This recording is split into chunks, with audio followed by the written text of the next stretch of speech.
Welcome to Shambhavi Spectrum SMS Sewing Machine series. Today, my wonderful guest here, just before Women's Day, is Vidhya Michael. Thank you so much, Vidhya, for agreeing to do this. And I so look forward to having this conversation. I know I read a little bit description about what you are doing. Please share with me a little bit more about when did your sewing machine journey start? Thank you so much, Shambhavi, for having me on your show. It's truly inspiring to hear all the women speak on this. And you are an inspiration too. Thank you. Very kind of you, and I'm really inspired. You're so right. I've been having such a lovely time talking to people. Please go ahead, share your story. Yeah, so my story with sewing started as a very young girl. I think I started in school. So I was very fortunate to go to a school where they taught sewing to us. So we learned sewing and embroidery in school, and my mom actually pushed me towards sewing more during the holidays. So it was a thing, I think, when we were young, to take classes in the summer holidays. So that's when I started sewing, and I actually went into wholesales, kind of sewing salwar suits and sari blouses and men's shirts even. So That's yeah. that's a lot of sewing, Yeah, serious sewing. yeah, I did a whole lot of sewing, but then gradually, I think the sewing machine and I kind of separated. I mean, life just happened, and then you kind of marriage and children and work, everything comes in between what you actually want to do. So I kind of drifted off.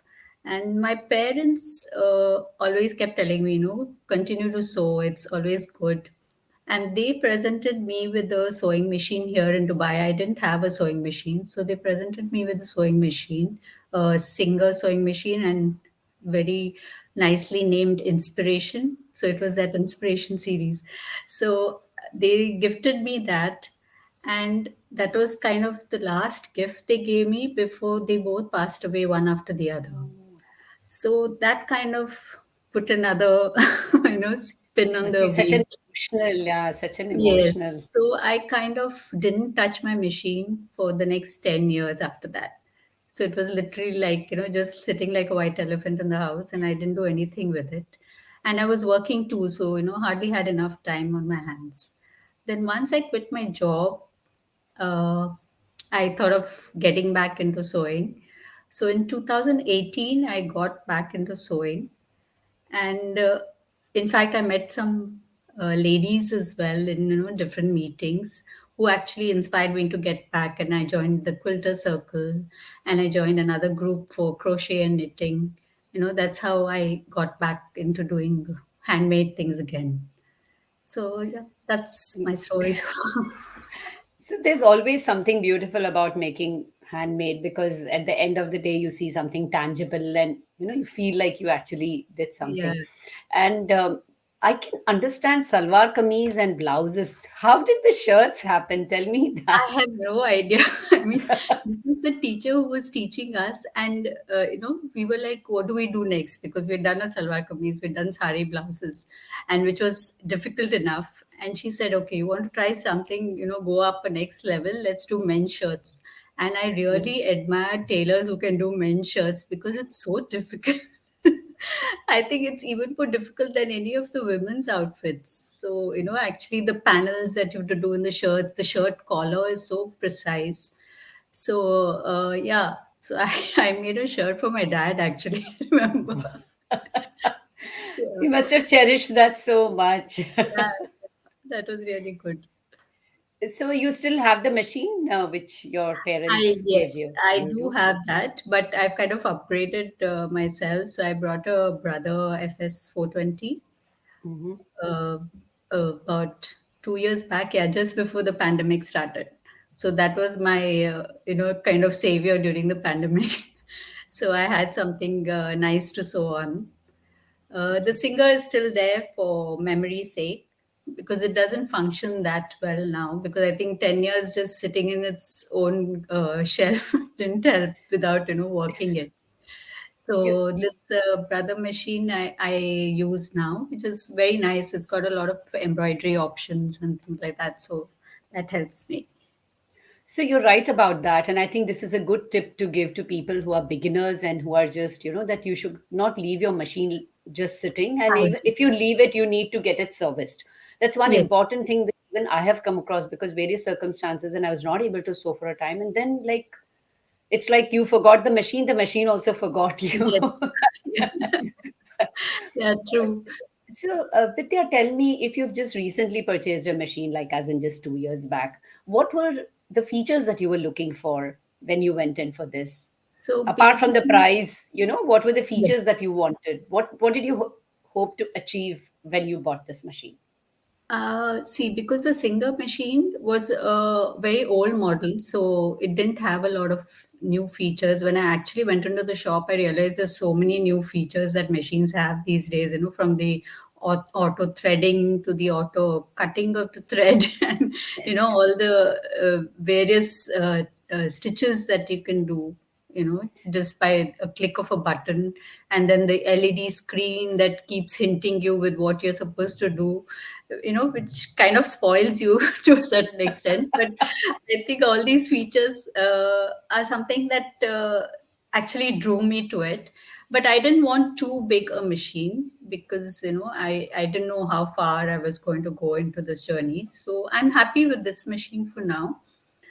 Price was a thing that I looked at, and also something that wouldn't take up too much space at home because I didn't have a dedicated sewing room as such.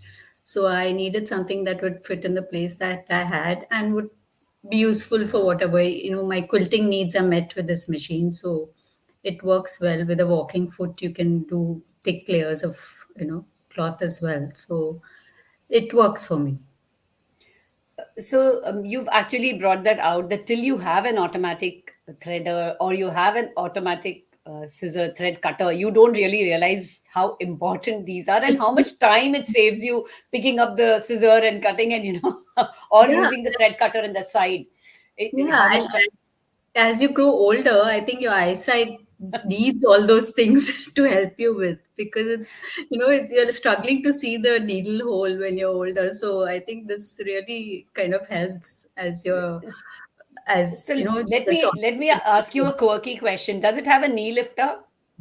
Yes, it Your machine? does. Yeah. Yes, So, it does. or for the audience who doesn't know about it, tell a little bit about how actually the knee lifter helps. Oh, the knee lifter, you don't even have to lift your hand. I mean, you just do it with your leg. So it's a contraption that fits into whoever came up with this brilliant idea. I don't know. So you just it's like a holder you fix onto the machine, and you can stop and start your sewing machine with your leg. So you don't even need to use your hands for that. And your hands can be used just to be on the fabric, or, to keep a hold on the fabric. So that is actually one very, I mean, even in my brother machine, I have this, and the fact that the presser foot goes up and down just with your knee, you don't have to put that button up and down. That I mean, there's this thing, the Yeah. contraption up and down. That really is. So I sometimes I think I should start looking at the history of innovation in sewing and see how people came about. Um, Exactly. so the question which I also wanted to ask you about is the first machine that you had, was it hand that kind of a machine, or did you already graduate to The one motor? back in India I had was with the leg pedal.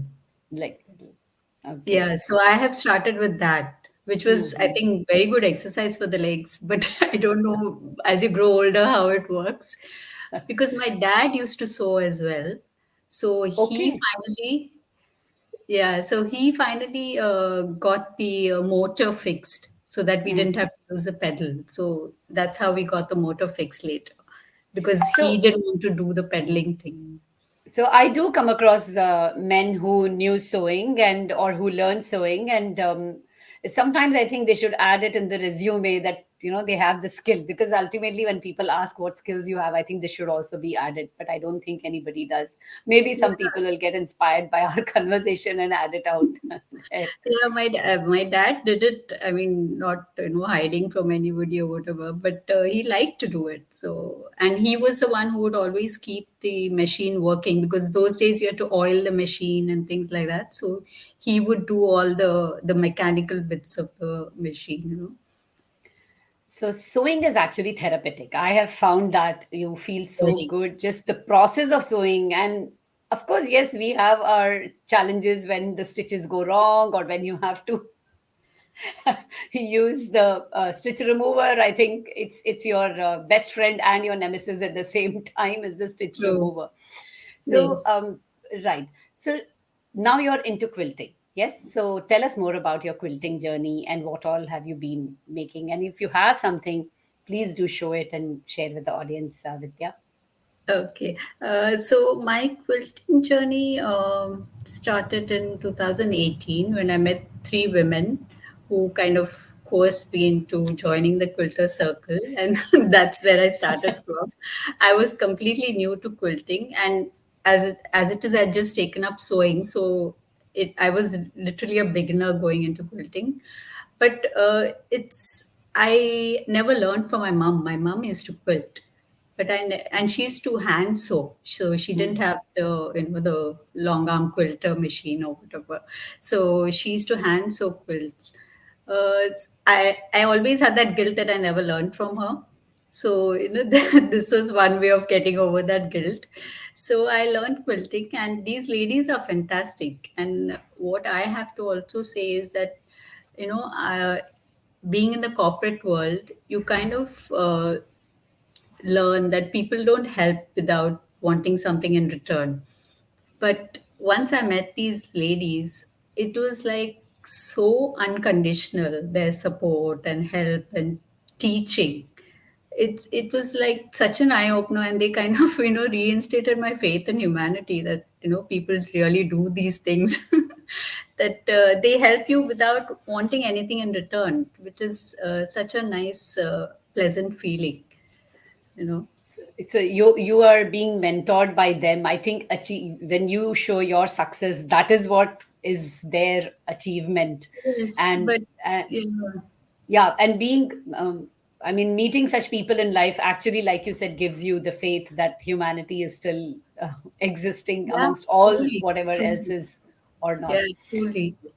So have you do you enter competitions and all for quilting? I mean, are you that No, I kind don't of? think I've reached that level yet to enter competitions, but I do quilts, and I do mini quilts, which I normally gift away. So when there's somebody leaving the country, or, for some major occasion, I'll do a mini quilt, which I kind of hand embroider and sew at the same time. So I do mini quilts rather than doing those major big quilts. The So the big bigger ones. quilts I've kept to give my kids, you Hmm. know. So they all given away. Unfortunately, I don't have anything to show. Oh, Anyway, okay. So I would have I should ask you this question. Are you a perfectionist? not really. No, I can do with few falls here and there. And they say Because quills. in my mind, quilting means you have to be perfectionist. No, no. You have to get it right. No, because they So say if you have a fault in a quilt, it's nice. It kind of, takes away that evil eye or whatever. So, yeah. So I mean, as a beginner, you always have faults in quilts. It's not that you can actually be a perfectionist. And what I've realized is, trying to be a perfectionist, you end up having, all these unfinished objects in your cupboard. So it's better to work do in it. progress, which never progresses. Yes, exactly. So it's better to finish them off in whatever way, but get them done with, rather than just stocking them in the cupboard. So every year, do you keep a goal that you're going to make these many, or it just comes to you and No, it's as I feel like it. But this year, I've taken a step to say that whatever project I start, I'm going to finish. So this is my resolution for this year, because the unfinished, or UFOs as we call it, in the cupboard, are just kind of piling up. So I've said whatever project I start, I finish. I don't pick up another project till I finish that. So that's my new So goal. you need some major willpower for that. So good luck Yes. with that. Yes. Do you have Yes. any favorite haunts for buying your fabric, or when you travel, do you buy fabrics? I mean, now of course, recently we've probably not traveled much, but I do you try have any? not, yeah. I try not to buy fabric too much, so I use whatever I have. So I kind of upcycle my bed sheets and old clothes which we're not using anymore, which are you have such lovely prints on clothes, which I can just cut off and use for a quilt. So I do that. I kind of abstain from doing too much fabric shopping. Not that I don't, but I do. But I kind of curtail my buying sprees. Okay, and is there any perfect specific threads and anything which you keep looking out for, accessories for helping you quilt? Is there something like that you have, where you're I always think watching out for things? rulers are something I like to look for because rulers really help with quilting. So I like to look for rulers, or if there's any new tool that will help me better. And fabric scissors. I don't think you can have too many fabric scissors. So And everyone beware, they don't get used anywhere else. yeah. No, no. And they have strict chits on them. I've put post-its on them to say not to be used for any other thing. It's secretly stored in my cupboard, so nobody gets a hand into it. Have you managed to pass this on to your children or your nieces, nephew, Not yet, anybody? unfortunately. They are not interested right now. But yeah, hopefully. They say, yeah, someday, mama, but not now. So hopefully, I intend to pass that on. But I think what I want to pass on more than that is uh, for them to reuse and upcycle things that you have and not throw things into the landfill more and more. So I've started making things like t-shirt yarn Hmm. out of old t-shirts. So I make t-shirt yarn. So if I can show you. Yeah, please, if you have something right, Yeah, please so do show. this is a ball of t-shirt yarn Hmm. which I've got made from a medium sized t-shirt. So you get so much yarn from a medium sized t-shirt. Okay. And So this yarn, what will you do with it? Yeah. so there is a lot of things you can use. I mean, there are a lot of YouTube videos and a lot of things on Pinterest which you can do. But like I'm into crochet, Hmm. so I have crocheted, baskets like Oh, it these. looks so cute. Very sweet. Yeah, so this you Yeah. can crochet this with the t-shirt yarn, or you Okay. can, a plant hanger. Hmm. I can't see it. Can you just show Yeah. it? Yeah. Oh, lovely. Yeah, so It's these lovely. So plant do hangers, which you normally do with macrame, you can do yes, it with yes. t-shirt yarn as well. Very nice. So, Yeah. do you have a YouTube channel or something where you share how you make these, or how do you No, I share? How do have you tell an the world out there that you're doing this? I have an Instagram page where I put up stuff what I've made, which is called Create with Me. Hmm. So that's the Do share the Instagram link page. with me. I'll put it in the description later on with you. Sure, sure, Okay. Yeah. sure. So yeah, I make these. You can make coasters with t-shirt yarn. You can actually braid three colors together and make a coaster. So there are a lot of things that can, and you can upcycle socks. Hmm. And what is this? This is a bunny rabbit. Okay, but okay. Yeah. And what's Just inside? What have you filled it with? this you can fill it with anything. So I Hmm. basically got yarn, my old, And okay, just all right, pieces of fabric or anything you have. You can fill it with anything.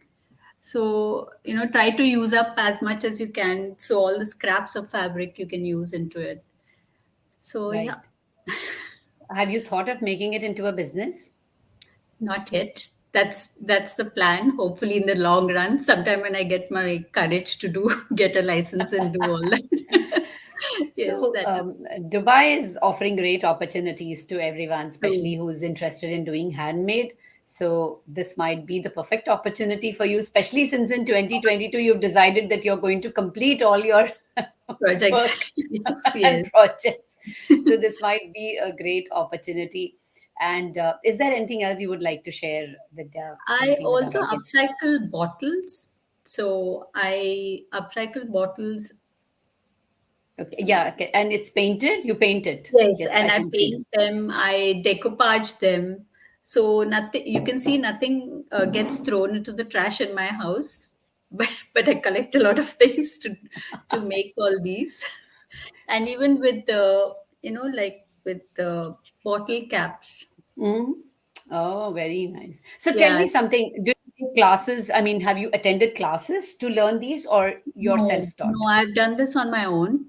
Yeah, because painting as well, I like to use paints. So I use my painting on the bottles. So these are the gifts that I give away. So I can't remember the last time I actually bought a store-bought gift and gave it to someone. I like to make it myself and give gifts. How lovely, how lovely.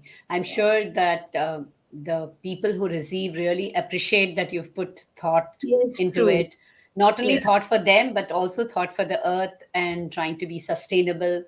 And I Yes. think that's the need of the The day hour. is Yeah. this right now. And like you've shown the audience how small ways we can incorporate that into our daily life and True. make And something it takes meaningful. Yeah, it takes just a few steps from each one of us. I think it will make so much of a difference if everyone does a bit of everything. Yes, Yeah. definitely. I think we'll sign off on this note. Thank you so much for your time, Vidya, and I really look forward to seeing your business do well in this year itself.